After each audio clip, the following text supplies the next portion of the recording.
ಮುದ್ರೆಗಳ ಬಗ್ಗೆ ತಿಳಿಸ್ಕೊಡಿ ಅಂತ ಸಾಕಷ್ಟು ಸಮಯದಿಂದ ನಿಮ್ಮಲ್ಲಿ ಸುಮಾರು ಜನ ಕೇಳ್ತಾನೆ ಇದ್ರಿ.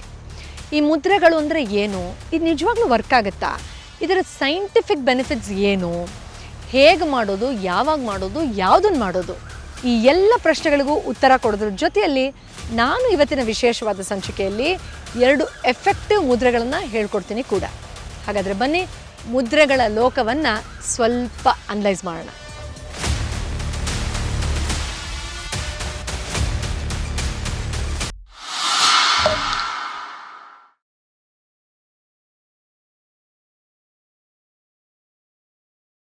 ನಮಸ್ಕಾರ ವೀಕ್ಷಕರೇ. ಒಂದು ಪುಟ್ಟ ಮಗು ಬೆರಳಲ್ಲಿ ಏನೋ ಮುದ್ರೆ ಮಾಡೋ ಥರದ್ದೊಂದು ಆ್ಯಕ್ಷನ್ ಮಾಡೋದ್ರಿಂದ ಹಿಡಿದು ದೊಡ್ಡ ದೊಡ್ಡ ಸೆಲೆಬ್ರಿಟಿಗಳು ಇಂಟರ್ವ್ಯೂವಲ್ಲಿ ಅಥವಾ ಅವ್ರನ್ನ ನೀವು ನೋಡಿದ್ರೆ ಸ್ಟೇಜ್ ಮೇಲೆ ಕೂತಾಗ ಏನೋ ಒಂದಷ್ಟು ಮುದ್ರೆಗಳನ್ನು ಮಾಡ್ತಾ ಇರೋ ಥರ ಕೂತ್ಕೊಂಡಿರೋ ಥರ ಕಾಣಿಸ್ತಾರೆ. ಇನ್ಫ್ಯಾಕ್ಟ್ ದೇವಸ್ಥಾನಗಳಲ್ಲಿ ಮೂರ್ತಿಗಳ ಕೆತ್ತನೆಯನ್ನು ನೀವು ಅಬ್ಸರ್ವ್ ಮಾಡಿದ್ರೆ ಎಷ್ಟೋ ಮುದ್ರೆಗಳಲ್ಲಿ ಅಥವಾ ಒಂದು ಸ್ಪೆಸಿಫಿಕ್ ಭಂಗಿಯಲ್ಲಿ ಋಷಿಮುನಿಗಳು ಅಥವಾ ಶಿಲಾಬಾಲಕಿಯರು ಇರೋದನ್ನು ಕೂಡ ನೋಡಿದ್ದೀವಿ. ಇನ್ನು ಯೋಗ ಅಲ್ಲಿ ಅಥವಾ ಭರತನಾಟ್ಯಮಲ್ಲೂ ಕೂಡ ಎಷ್ಟೋ ಮುದ್ರೆಗಳ ಬಗ್ಗೆ ಮಾತಾಡ್ತಾರೆ. ಈ ಮುದ್ರೆಯ ಬೆನಿಫಿಟ್ಸನ್ನು ಮೊದಲು ತಿಳ್ಕೊಂಡು ಆಮೇಲೆ ಯಾವ ಮುದ್ರೆಗಳನ್ನು ಹೇಗೆ ಮಾಡೋದ್ರಿಂದ ಲಾಭ ತಿಳ್ಕೊಳ್ಳೋಣ ಬನ್ನಿ. ಇದರಲ್ಲಿ 4 ಆಸ್ಪೆಕ್ಟ್ಸ್ ರೀತಿಯಲ್ಲಿ ನಾನು ಸಂಕ್ಷಿಪ್ತವಾಗಿ ಇದರ ಬೆನಿಫಿಟ್ಸ್ನ ಇವತ್ತು ಎಕ್ಸ್ಪ್ಲೇನ್ ಮಾಡ್ತೀನಿ. ಒಂದು ಡೆಫಿನೆಟ್ಲಿ ಸೈಂಟಿಫಿಕ್, ಬಯಾಲಜಿಕಲಿ ನೋಡೋದಾದರೆ ಒಂದು ನ್ಯೂರೋಲಾಜಿಕಲ್ ಬೆನಿಫಿಟನ್ನು ನಾವು ಮುದ್ರೆಗಳ ಮಾಡೋದ್ರ ಮೂಲಕ ಪಡಿಬಹುದು. ಯಾಕಂದರೆ ಒಂದು ನ್ಯೂರೋಲಾಜಿಕಲ್ ಸ್ಟಿಮ್ಯುಲೇಷನ್ ಆಗುತ್ತೆ ಮುದ್ರೆಗಳನ್ನು ಮಾಡೋದ್ರ ಮೂಲಕ ಅಂತ ಸೈನ್ಸ್ ಹೇಳುತ್ತೆ.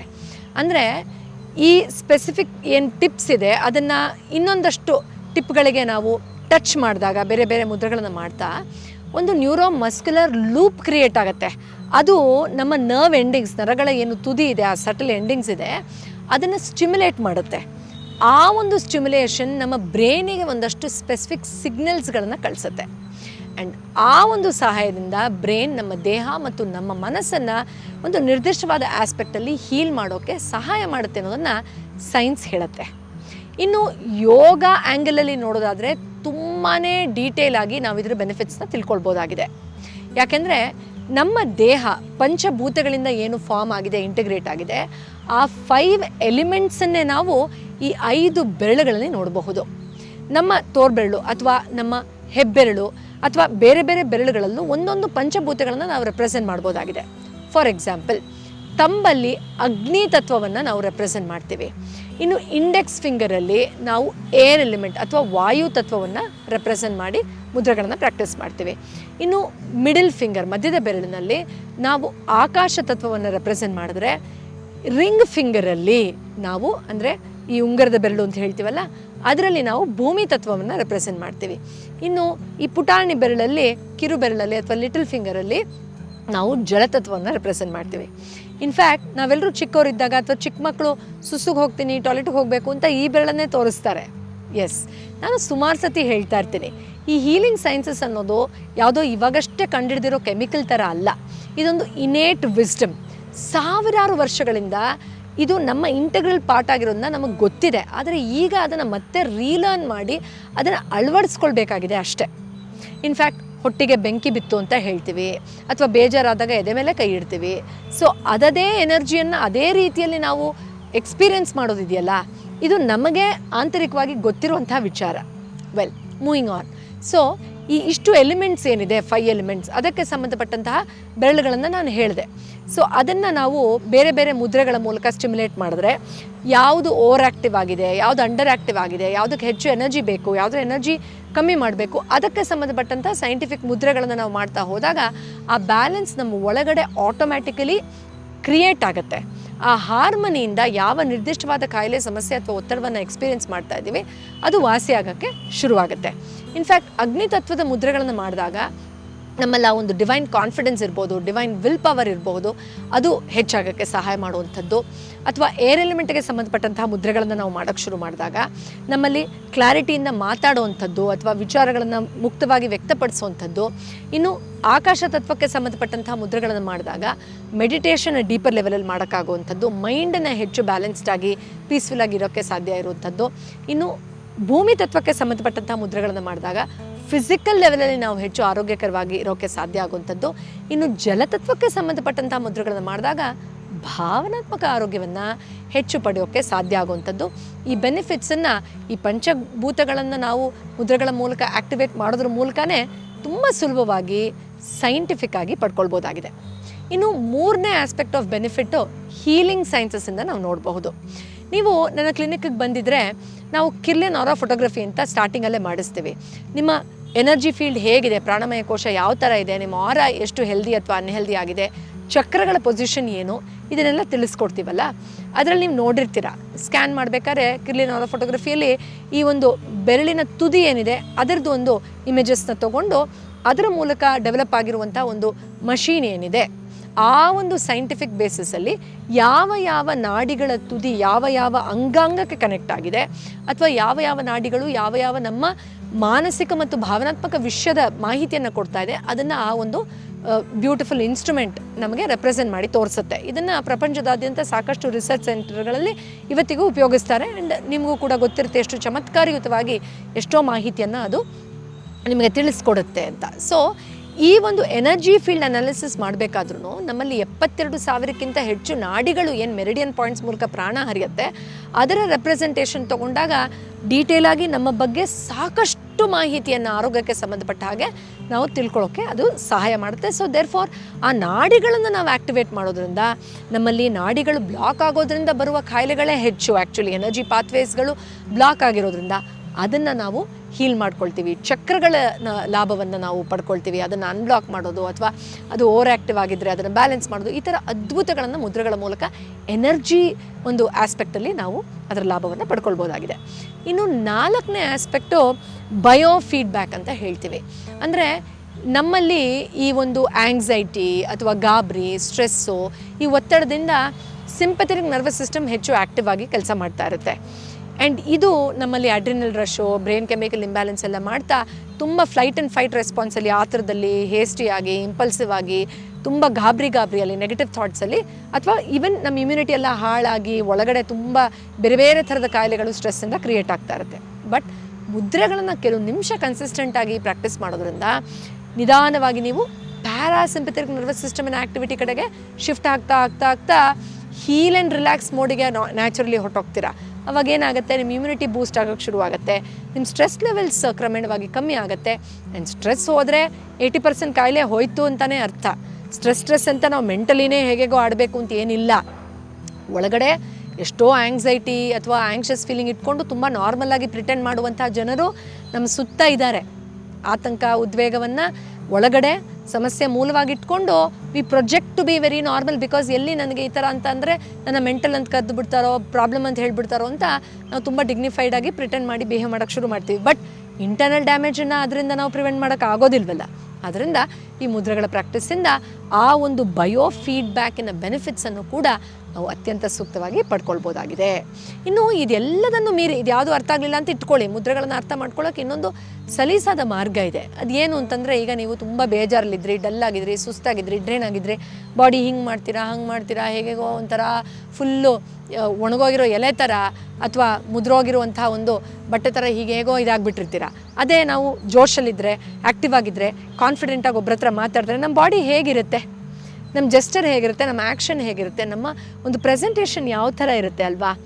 ಅದೇ ಥರನೇ ಒಂದಷ್ಟು ಸ್ಪೆಸಿಫಿಕ್ ಮುದ್ರೆಗಳನ್ನು ಮಾಡಿದಾಗ, ಎನರ್ಜಿ ಉತ್ತೇಜನೆ ಮಾಡೋಕ್ಕೆ ಶುರು ಮಾಡಿದಾಗ ಆಟೋಮ್ಯಾಟಿಕಲಿ ಒಂದೇ ಒಂದು ಕೂತ್ಕೊಳ್ಳೋ ಭಂಗಿ ನಮ್ಮ ಮೇಲೆ, ನಮ್ಮ ಮೆಂಟಲ್ ಫಿಸಿಕಲ್ ಹೆಲ್ತ್ ಮೇಲೆ ಅಷ್ಟು ಪ್ರಮಾಣದ ಇಂಪ್ಯಾಕ್ಟ್ ಮಾಡುತ್ತೆ ಅಂದಮೇಲೆ ಒಂದು ಮುದ್ರೆ ಎಷ್ಟು ಪ್ರಮಾಣದಲ್ಲಿ ಮಾಡಬಹುದು ನೀವೇ ಯೋಚನೆ ಮಾಡಬಹುದು. ಸೊ ಎಸ್, ಎಲ್ಲ ಆಸ್ಪೆಕ್ಟಲ್ಲೂ ಎಲ್ಲ ಆ್ಯಂಗಲಲ್ಲೂ ಮುದ್ರೆಗಳ ಲಾಭವನ್ನು ನಾವು ಖಂಡಿತ ಪಡ್ಕೊಳ್ಬೋದಾಗಿದೆ. ಹಾಗಾದರೆ ಇಷ್ಟೆಲ್ಲ ಲಾಭಗಳನ್ನು ತಿಳ್ಕೊಂಡ್ಮೇಲೆ ಅಯ್ಯೋ ಒಂದು ಒಳ್ಳೆ ಮುದ್ರೆನ ದಿನಾಗಲೂ ಪ್ರಾಕ್ಟೀಸ್ ಮಾಡೋಣಪ್ಪ ಅನ್ನೋಂಥ ಆಸೆ ನಿಮ್ಗೆ ಈಗಾಗಲೇ ಬಂದಿದೆ ಅಲ್ವಾ? ಎಸ್, ನಾನಿವತ್ತು 2 ಎಫೆಕ್ಟಿವ್ ಟೆಕ್ನಿಕ್ ಹೇಳ್ಕೊಡ್ತೀನಿ. ಆಗಲೇ ಹೇಳಿದಾಗೆ, ಒಂದು ಪ್ರಾಣ ಮುದ್ರಾ ಅಂತ ಕರೀತಾರೆ. ತುಂಬ ಸಿಂಪಲ್ ಇದು. ನಿಮ್ಮ ಹೆಬ್ಬೆರಳು, ನಿಮ್ಮ ತೋರ್ಬೆರಳು ಮತ್ತು ನಿಮ್ಮ ಮಧ್ಯದ ಬೆರಳು ಅಂದರೆ ನಿಮ್ಮ ಥಂಬ್ ಫಿಂಗರ್, 4 ಫಿಂಗರ್ ಮತ್ತು ಮಿಡಲ್ ಫಿಂಗರ್ನ ಈ ಥರ ಟಿಪ್ ಟಚ್ ಮಾಡಿ ಇನ್ನು 2 ಮಿಕ್ಕಿರೋ ಬೆರಳುಗಳನ್ನು ಈ ಥರ ಎಕ್ಸ್ಟೆಂಡ್ ಮಾಡಬೇಕು. ಇಲ್ಲಿ ನೀವು ಮುದ್ರೆ ಪ್ರಾಕ್ಟೀಸ್ ಮಾಡ್ಬೇಕಾದ್ರೆ ಟೈಟಾಗಿ ಇಟ್ಕೊಳ್ಳೋದು, ಜೋರಾಗಿ ಪ್ರೆಸ್ ಮಾಡೋದು, ಈ ಥರ ಸ್ಟಿಫಾಗಿ ಇಟ್ಕೊಳ್ಳೋದಲ್ಲ, ಏನೂ ಬೇಡ. ಆರಾಮವಾಗಿ ಆ ಮುದ್ರೆನ ಬೆರಳುಗಳನ್ನ ರಿಲ್ಯಾಕ್ಸ್ ಮಾಡಿ ತೊಡೆ ಮೇಲೆ ಇಟ್ಕೊಂಡು ಬೆನ್ನನ್ನು ಆದಷ್ಟು ನೇರವಾಗಿ ಇಟ್ಕೊಂಡು ರಿಲ್ಯಾಕ್ಸ್ಡ್ ಆಗಿ ಧ್ಯಾನ ಸ್ಥಿತಿಯಲ್ಲಿ ಕೂತ್ಕೊಳ್ಳೋ ಥರ ಡೀಪ್ ಬ್ರೀದಿಂಗ್ ಮಾಡಿ ನಿಧಾನವಾಗಿ ಕಣ್ಣು ಮುಚ್ಚಿ ಕಂಪ್ಲೀಟ್ ಅವೇರ್ನೆಸ್ ಮುದ್ರೆಗಳ ಮೇಲೆ ನ್ಯಾಚುರಲಿ ಶಿಫ್ಟ್ ಆಗಿ ಹೋಗುತ್ತೆ ಮತ್ತು ಅದರ ಲಾಭವನ್ನು ಆಟೋಮ್ಯಾಟಿಕಲಿ ನಿಮ್ಮ ದೇಹ ಮನಸ್ಸು ಪಡೆಯೋಕ್ಕೆ ಶುರು ಮಾಡುತ್ತೆ. ಅಫ್ಕೋರ್ಸ್ ನಿಮ್ಮ ಮೈಂಡ್ ಆ ಕಡೆ ಹೋಗ್ಬೋದು, ಡಿಸ್ಟ್ರಾಕ್ಷನ್ಸ್ ಆಗ್ಬೋದು, ಎದ್ದು ಹೋಗ್ಬಿಡೋಣ ಅನ್ನಿಸ್ಬೋದು, ಬೆರಳು ಬಿಟ್ಬಿಡೋಣ ಅನ್ನಿಸ್ಬಹುದು, ಅದೆಲ್ಲ ಸಾಮಾನ್ಯ. ಅದರಿಂದ 2 ಮಿನಿಟ್ಸಿಂದ ಶುರು ಮಾಡಿ, ಕ್ರಮೇಣವಾಗಿ 10 ನಿಮಿಷದವರೆಗೂ ಆರಾಮವಾಗಿ ನೀವು ಈ ಪ್ರಾಣಮುದ್ರವನ್ನು ಪ್ರಾಕ್ಟೀಸ್ ಮಾಡ್ಬೋದು. ಇನ್ನು ಪ್ರಾಣಮುದ್ರದ ಲಾಭಗಳೇನು ತಿಳ್ಕೊಳ್ಳೋಣ ಬನ್ನಿ. ಎಸ್, ನೀವು ಪ್ರಾಣಮುದ್ರ ಮಾಡೋದ್ರಿಂದ ನಮಗೆ ಎಷ್ಟೋ ಸತಿ ಪ್ರಾಣ ಅಂದರೆ ಎನರ್ಜಿ, ನಿಮಗೆ ಗೊತ್ತಿರೋ ಹಾಗೆ ಡ್ರೈನ್ ಆಗೋಗಿದೆ, ಸುಸ್ತಾಗ್ತಾ ಇದೆ, ಅಯ್ಯೋ ಜೋಶೇ ಇಲ್ಲ, ಅಯ್ಯೋ ಹೋಗಿ ಯಾರು ಮಾಡ್ತಾರೆ, ಈ ಥರ ಎನರ್ಜಿ ಲಾಸ್ ಫೀಲಿಂಗು ತುಂಬ ಜನಕ್ಕೆ ಬರುತ್ತಲ್ವ ಈ ನಡುವೆ. ಎಸ್, ಅದನ್ನು ರಿವೈವ್ ಮಾಡ್ಕೊಳ್ಳೋಕೆ ಈ ಮುದ್ರಾ ಅತ್ಯಂತ ಲಾಭದಾಯಕ. ಇನ್ಫ್ಯಾಕ್ಟ್ ಎಷ್ಟೋ ಸ್ಟ್ಯಾಗ್ನೆಂಟ್ ಆಗಿರೋ ಎನರ್ಜಿನ ಸರಿ ಮಾಡೋಕ್ಕೆ, ಡಾರ್ಮೆಂಟ್ ಆಗಿರೋ ಎನರ್ಜಿನ ಉಪಯೋಗಿಸ್ಕೊಳ್ಳೋಕೆ ಈ ಮುದ್ರಾ ಅತ್ಯಂತ ಲಾಭದಾಯಕ. ಎಷ್ಟೋ ಸತಿ ನಮಗೆ ಒಂದು ಆ್ಯಕ್ಟಿವ್ ಆಗಿ ಕೆಲಸ ಮಾಡೋಕ್ಕಾಗ್ತಾ ಇಲ್ಲ, ಜೋಶ್ ಇಲ್ಲ ಅಂತ ಅನ್ಸೋದಿರಬಹುದು, ಅಥವಾ ಈ ಎನರ್ಜಿ ಡ್ರೈನ್ ಆಗೋದ್ರಿಂದ ಮೈಂಡ್ ಕೂಡ ತುಂಬ ಡಲ್ ಆಗ್ತಾ ಇದೆ ಅಂತ ಅನ್ಸೋ ಥರ ಆಗಿರ್ಬೋದು. ಈ ಸಮಸ್ಯೆಗಳು ಬರುತ್ತೆ. ಆಗ ಪ್ರಾಣಮುದ್ರವನ್ನು ಪ್ರಾಕ್ಟೀಸ್ ಮಾಡೋದ್ರಿಂದ ನಾವು ಎಲ್ಲೆಲ್ಲಿ ಎನರ್ಜಿ ಲೀಕ್ ಮಾಡ್ತಾ ಇದ್ದೀವಿ, ವೇಸ್ಟ್ ಮಾಡ್ತಾ ಇದ್ದೀವಿ, ಆ ಎನರ್ಜಿನ ಕನ್ಸರ್ವ್ ಮಾಡೋದಕ್ಕೂ, ಹಾಗೂ ಯಾವ ಎನರ್ಜಿಯನ್ನು ನಾವು ಯಾವ ರೀತಿಯಲ್ಲಿ ಪ್ರಕೃತಿಯಿಂದ ಸಹಜವಾಗಿ ನಮ್ಮ ಸುತ್ತಮುತ್ತಿಂದ ಅಬ್ಸರ್ವ್ ಮಾಡ್ಕೋಬೋದು, ಆ ರಿಸೆಪ್ಟಿವಿಟಿ, ಆ ಒಂದು ಮ್ಯಾಗ್ನೆಟಿಸಮ್ ಡೆವಲಪ್ ಆಗುತ್ತೆ.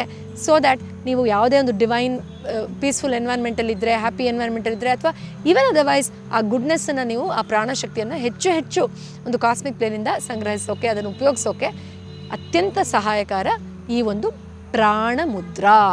ಸೊ ಪ್ರಾಣಮುದ್ರೆಯಿಂದ ನಿಮ್ಮ ಎನರ್ಜಿ ಲೆವೆಲ್ಸನ್ನು ಖಂಡಿತ ನೀವು ಬೂಸ್ಟ್ ಮಾಡ್ಕೊಳ್ಬಹುದು. ಇನ್ನು ದಿನದ ಯಾವುದೇ ಸಮಯದಲ್ಲಿ ಖಂಡಿತ ಮಾಡ್ಬೋದಾಗಿದೆ. ಇನ್ಫ್ಯಾಕ್ಟ್ ಹತ್ರನೂ ಮಾತಾಡ್ತಾ ಕೂತು ಮಾಡ್ಬೋದು ಅಂತ ಹೇಳ್ತಾರೆ. ಬಟ್ ನಾನು ಪ್ರಿಫರ್ ಮಾಡೋದು ಅದೇ ಒಂದು ನಿರ್ದಿಷ್ಟವಾದ ಭಂಗಿಯನ್ನು ನೀವು ಅಬ್ಸರ್ವ್ ಮಾಡ್ತಾ ಕಣ್ಮುಚ್ಚು ಡೀಪ್ ಬ್ರೀದಿಂಗ್ ಮಾಡಿದ್ರೆ ಅತ್ಯಂತ ಹೆಚ್ಚು ಲಾಭವನ್ನು ಇದ್ರ ಮೂಲಕ ಪಡ್ಕೊಳ್ಬೋದಾಗಿದೆ. ಇನ್ನು 2ನೆಯ ಎಫೆಕ್ಟಿವ್ ಮುದ್ರಾ, ಹಾಕಿನಿ ಮುದ್ರಾ. ಎಸ್, ಎಷ್ಟು ಚೆನ್ನಾಗಿದೆ ಅಲ್ವಾ ಹೆಸರು, ಹಾಕಿನಿ. ಎಸ್, ಈ ಮುದ್ರಾ ತುಂಬಾ ಸಿಂಪಲ್. ನಿಮ್ಮ ಎಡ ಮತ್ತು ಬಲ ಕೈಯನ್ನು ನೀವು ಈ ರೀತಿ ಹಸ್ತವನ್ನು ಅದರ ಟಿಪ್ಪನ್ನು ಟಚ್ ಮಾಡೋದು, ಎಲ್ಲ ಬೆರಳದು ಟಿಪ್ಪನ್ನು ಟಚ್ ಮಾಡೋದು. ಆಗಲೇ ಹೇಳಿದಾಗೆ ತುಂಬ ಪ್ರೆಸ್ ಮಾಡೋದೆಲ್ಲ ಏನು ಬೇಡ, ರಿಲ್ಯಾಕ್ಸ್ಡಾಗಿ ಇಟ್ಕೊಳ್ಳಿ. ಆರಾಮವಾಗಿ ನಿಮ್ಮ ಮುಂದೆ ಹೀಗೆ ಇಟ್ಕೊಂಡು ಕೂತ್ಕೊಳ್ಳಿ. ನಿಧಾನ ಕಣ್ಮುಚ್ಚಿ ಗಮನ ಉಸಿರಾಟದ ಮೇಲೆ ವಹಿಸಿ ನಿಧಾನವಾಗಿ ಮುದ್ರೆ ಮೇಲೆ ಗಮನ ಶಿಫ್ಟ್ ಆಗುತ್ತೆ. ಅಬ್ಸರ್ವ್ ಮಾಡಿ ಯಾವ ಥರ ಒಂದು ಚೇಂಜಸ್ಸು ಅಥವಾ ಕಾಮ್ನೆಸ್ಸು ಏನು ಫೀಲ್ ಆಗ್ತಾ ಇದೆ, ಅಥವಾ ಜಸ್ಟ್ ನ್ಯೂಟ್ರಲ್ ಸ್ಟೇಟಲ್ಲಿ ಹಾಗೆ ಕೂತ್ಕೊಳ್ಳಿ. ಇದು ಅತ್ಯಂತ ಲಾಭದಾಯಕ ಮುದ್ರಾ. ಯಾಕೆ ಅಂದರೆ ನಮ್ಮ ರೈಟ್ ಬ್ರೈನಿಂದ ಕ್ರಿಯೇಟಿವಿಟಿ, ನಮ್ಮ ಲೆಫ್ಟ್ ಬ್ರೈನಿಂದ ಲಾಜಿಕ್, ಇವೆರಡವನ್ನೂ ಸಂಗ್ರಹಿಸಿ ಒಂದು ಮಿಡ್ ಬ್ರೈನ್ ಆ್ಯಕ್ಟಿವೇಶನ್ ಮಾಡೋಷ್ಟು ಕೆಪಾಸಿಟಿ ಈ ಒಂದು ಮುದ್ರಾಗಿದೆ, ಅಥವಾ ಅಷ್ಟು ಬೆನಿಫಿಟ್ಸನ್ನು ಇದು ಕೊಡುತ್ತೆ ಅಂದರೆ ಎಷ್ಟು ಅಮೇಝಿಂಗ್ ಅಲ್ವಾ. ನಾವು ಮೆದುಳನ್ನ ಸರಿಯಾಗಿ ಉಪಯೋಗಿಸ್ಕೋಬೇಕು, ಬ್ರೈನ್ ಪವರ್ ಬೂಸ್ಟ್ ಮಾಡಬೇಕು, ನನ್ನ ಮೆಮರಿ ಪವರ್ ಹೆಚ್ಚು ಮಾಡ್ಕೋಬೇಕು, ಮೆಂಟಲಿ ನಾನು ಸ್ಟ್ರಾಂಗ್ ಆಗಬೇಕು ಅಂತ ಏನೆಲ್ಲ ಸರ್ಕಸ್ ಮಾಡ್ತೀವಿ. ಆದರೆ ಈ ಒಂದು ಬ್ಯೂಟಿಫುಲ್ ಸಿಂಪಲ್ ಮುದ್ರಾನ few minutes every day practice ಮಾಡೋದ್ರಿಂದ ನಮ್ಮ ಮೆಂಟಲ್ ಹೆಲ್ತ್, ನಮ್ಮ ಬ್ರೈನ್ ಪವರ್ ಬೂಸ್ಟ್ ಆಗುತ್ತೆ. ಪಾಸಿಟಿವ್ ಥಿಂಕಿಂಗ್ ಹೆಚ್ಚಾಗೋಕ್ಕೆ, ನೆಗೆಟಿವ್ ಥಾಟ್ಸನ್ನು ಕಮ್ಮಿ ಮಾಡ್ಕೊಳ್ಳೋಕ್ಕೆ, ಏಕಾಗ್ರತೆ ಹೆಚ್ಚಿಸೋಕ್ಕೆ ಈ ಮುದ್ರಾ ಅತ್ಯಂತ ಲಾಭದಾಯಕ. ಎಸ್, ಹಾಕಿನಿ ಮುದ್ರವನ್ನು ಇನ್ಫ್ಯಾಕ್ಟ್ ನೀವು, ನಾನು ಯಾವುದಾದ್ರೂ ಇಂಟರ್ವ್ಯೂ ಅಥವಾ ಅವಾರ್ಡ್ ಫಂಕ್ಷನಲ್ಲಿ ಅಥವಾ ಯಾರ್ದಾದ್ರೂ ಮನೆಗೆ ಹೋದಾಗ ಅಥವಾ ಕ್ಲಿನಿಕಲ್ಲಿ ಸಾಕಷ್ಟು ಸಾರಿ ಹೀಗೆ ಇಟ್ಕೊಂಡು ಕೂತಿರೋದನ್ನು ನೀವು ನೋಡಿರ್ತೀರಾ ಅಂತ ಅನಿಸುತ್ತೆ. ಇದು ನನ್ನ one of my favourite mudras ಕೂಡ. ಇಲ್ಲಿ ಎಷ್ಟೊಂದು ಮುದ್ರೆಗಳಿದೆ, ಅದೊಂದು ಲೈಬ್ರರಿ ಥರ. ಅದರಲ್ಲಿ ನಾನಿವತ್ತು ಇವೆರಡೇ ಸ್ಪೆಸಿಫಿಕ್ ಮುದ್ರಾನ ಈ ಸ್ಪೆಷಲ್ ವಿಡಿಯೋಲಿ ಯಾಕೆ ಹೇಳ್ಕೊಡ್ತಾ ಇದ್ದೀನಿ ಅಂದರೆ, ಒಂದು ಪ್ರಾಣ ಕನ್ಸರ್ವ್ ಮಾಡುವಂಥದ್ದು ಎನರ್ಜಿ, ಇನ್ನೊಂದು ನಿಮ್ಮ ಮೆಂಟಲ್ ಹೆಲ್ತನ್ನು ಬೂಸ್ಟ್ ಮಾಡುವಂಥದ್ದು ಮೈಂಡ್. ಇವೆರಡು ಬ್ಯಾಲೆನ್ಸ್ ಆಗಿಬಿಟ್ರೆ, ಇವೆರಡನ್ನೂ ನೀವು ಬೆಟರ್ ಮ್ಯಾನೇಜ್ ಮಾಡಿದ್ರೆ ಇಡೀ ವರ್ಲ್ಡೇ ನಿಮ್ಮ ಸ್ಟೇಜ್ ರೀ. ನೀವು ಬೇಕಾಗೋದನ್ನು ಮ್ಯಾನಿಫೆಸ್ಟ್ ಮಾಡೋಕ್ಕೆ ಬೇಕಾಗಿರೋದೇ ಪ್ರೈಮರಿಲಿ ಎನರ್ಜಿ ಮತ್ತು ಮೈಂಡ್. ಅದನ್ನು ನಾವು ಸರಿಯಾಗಿ ಸೂಕ್ತವಾಗಿ ಉಪಯೋಗಿಸ್ಕೊಳ್ಳುವಂಥದ್ದು. ಅದನ್ನೇ ನೀವು ಇದ್ರ ಮೂಲಕ ಎಂಪವರ್ ಮಾಡ್ಕೊಳ್ಳೋಕೆ ಶುರು ಮಾಡಿದ್ರೆ ಎಷ್ಟು ಬ್ಯೂಟಿಫುಲ್ ಆಗಿರುತ್ತೆ ಅಲ್ವಾ, ನಮ್ಮ ಜೀವನ ಆಗಿರ್ಬೋದು, ನಮ್ಮ ಆರೋಗ್ಯ ಆಗಿರಬಹುದು. ಅದರಿಂದ ಪ್ರಾಣಮುದ್ರ ಮತ್ತು ಹಾಕಿನಿ ಮುದ್ರವನ್ನು ಟೈಮ್ ಸಿಗ್ದಾಗಲೆಲ್ಲ ಪ್ರಾಕ್ಟೀಸ್ ಮಾಡಿ. ಆ್ಯಂಡ್ ಎಸ್, ಆಗಾಗ ನೀವು ಯಾರ್ದೋ ಮನೆಗೆ ಹೋದಾಗ ಕೂತಾಗ ವೇಟ್ ಮಾಡ್ತಾ ಇದ್ದಾಗ ಮಾಡಬಹುದು. ಬಟ್ ನಿರ್ದಿಷ್ಟವಾಗಿ few minutes if you practice this separately, ಅದರ ಬೆನಿಫಿಟ್ಸ್ ಒಂದು ಹೈಯರ್ ಲೆವೆಲಲ್ಲಿ ನಿಮಗೆ ಲಾಭದಾಯಕವಾಗಿ ಕೊಡ್ತಾ ಹೋಗುತ್ತೆ. ಎಸ್, ಈ 2 ಮುದ್ರದಲ್ಲಿ ನಿಮ್ಮ ಫೇವ್ರೆಟ್ ಮುದ್ರಾ ಯಾವುದು ಕಮೆಂಟ್ ಬಾಕ್ಸಲ್ಲಿ ತಿಳಿಸೋದನ್ನು ಮರಿಬೇಡಿ. ಆ್ಯಂಡ್ ಎಸ್, ಇನ್ನೂ ಮುದ್ರೆಗಳ ಬಗ್ಗೆ ತಿಳ್ಕೊಳ್ಬೇಕು ಅಂತ ಆಸಕ್ತಿ ಇದ್ದರೆ, ಯಾವ ವಿಷಯಕ್ಕೆ ಯಾವ ಮುದ್ರವನ್ನು ತಿಳ್ಕೊಳ್ಬೇಕು ಅಂತ ಆಸಕ್ತಿ ಇದ್ದರೆ ದಯವಿಟ್ಟು ಕಮೆಂಟ್ ಬಾಕ್ಸಲ್ಲಿ ತಿಳಿಸಿ. ಖಂಡಿತ ಬರುವ ಎಪಿಸೋಡ್ಗಳಲ್ಲಿ ಅದನ್ನು ಕೂಡ ಕವರ್ ಮಾಡುವಂಥ ಪ್ರಯತ್ನವನ್ನು ಮಾಡ್ತೀನಿ. ಮುಂದಿನ ಬಾರಿ ಇನ್ನೊಂದು ವಿಶೇಷವಾದ ಔಷಧರಹಿತ ಚಿಕಿತ್ಸೆಯ ಸಲಹೆ ಜೊತೆ ಭೇಟಿ ಆಗ್ತೀನಿ. ಅಲ್ಲಿವರೆಗೂ ನೀವು ನಮ್ಮ ಚಾನಲ್ನ ಸಬ್ಸ್ಕ್ರೈಬ್ ಮಾಡೋದನ್ನು ಮರಿಬೇಡಿ. ನಮ್ಮ ಡಾಕ್ಟರ್ ಪೂರ್ವಿ ಜಯರಾಜ್ ಕನ್ನಡ ಮತ್ತು ಇಂಗ್ಲೀಷ್ ಚಾನೆಲ್ ಎರಡನ್ನೂ ಸಬ್ಸ್ಕ್ರೈಬ್ ಮಾಡ್ತಾ ಇದ್ದರೆ ಈ ಥರದ ಹೊಸ ವಿಷಯಗಳು ಆರೋಗ್ಯಕ್ಕೆ ಸಂಬಂಧಪಟ್ಟ ಹಾಗೆ ಸಮೃದ್ಧ ಜೀವನವನ್ನು ನಡೆಸೋಕ್ಕೆ ಸಂಬಂಧಪಟ್ಟ ಹಾಗೆ ನಿಮಗೆ ಸಿಗ್ತಾ ಹೋಗುತ್ತೆ. ನಮ್ಮ doctor Poorvi Jayaraj WhatsApp channel ಇದೆ, ವಾಟ್ಸಪ್ ಕಮ್ಯುನಿಟಿ ಇದೆ, ಅದರಲ್ಲೂ ಕೂಡ ನೀವು ಜಾಯ್ನ್ ಆಗಬಹುದು. ಈ ಮಾಹಿತಿ ನಿಮಗೆ ಇಷ್ಟ ಆಗಿದ್ದರೆ ನಿಮ್ಮ ಆಪ್ತರಲ್ಲೂ ಕೂಡ ಖಂಡಿತ ಹಂಚ್ಕೊಳ್ಳಿ. ಮತ್ತೆ ಮುಂದಿನ ಬಾರಿ ಸಿಗ್ತೀನಿ. ಎಲ್ರಿಗೂ ಒಳ್ಳೆಯದಾಗಲಿ.